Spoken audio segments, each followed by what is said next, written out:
roman. Ouais. Je faisais jusqu'à présent des livres plutôt humoristiques, disons. À force d'entendre nombre de mes amis dire mais où sont les hommes, où sont les hommes, et je me disais tiens ça serait quand même marrant. Ils sont là.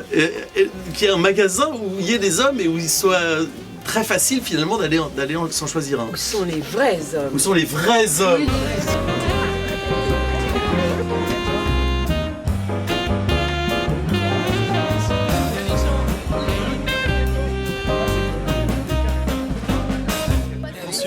Du coup, donc l'homme est un objet de consommation quelque part. L'homme est déjà un objet de consommation, en tout cas pour les femmes de la génération Y, ça ne fait aucun doute. Et là, c'est une sorte de fiction, une sorte d'anticipation, mais à très courte distance. C'est-à-dire que je pense qu'on va y arriver très très rapidement. C'est pour dans 1 an, 2 ans, 10 ans, mais c'est pour dans pas longtemps le rayon M, ça va exister vraiment. Ouais.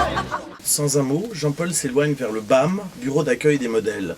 De là, après un questionnaire de débrief, il sera peut-être autorisé à retourner sur son présentoir. Mais attends, qui peut prendre son pied avec un type pareil? Il y en a que pour lui, j'avais l'impression d'être une poupée gonflable. Elle a vraiment l'air mal, je sens qu'elle est au bord de nous faire un gros chagrin. Ne vous en faites pas, je signalerai le problème à ma chef. En plus, il a des goûts de chiottes. Des coups de chiottes, d'accord, je note.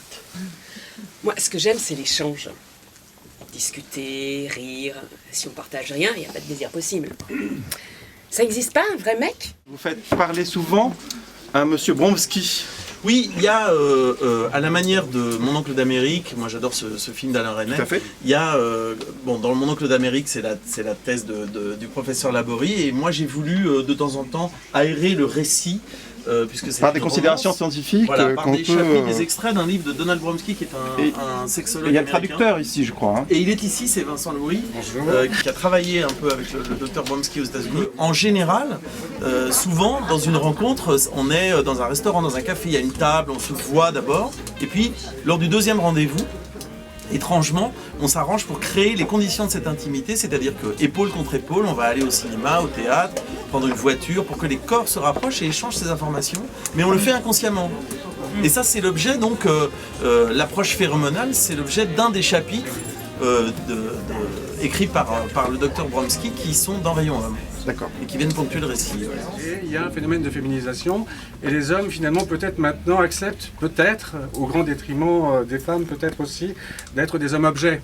La preuve, ils se mettent en vitrine. Mais semble-t-il avec plaisir. Ça peut arriver, hein. Semble-t-il avec plaisir. Oui, alors avec plaisir aussi, parce que ce qui est très agréable, c'est que comme on ne sait plus en tant qu'homme ce que veulent les femmes, est-ce qu'on l'a jamais su? Bah, on l'a peut-être su, enfin, on a peut-être cru le savoir davantage dans le passé. Aujourd'hui, on ne le sait plus du tout. Donc on a un vrai problème avec l'identité masculine, la condition masculine aujourd'hui.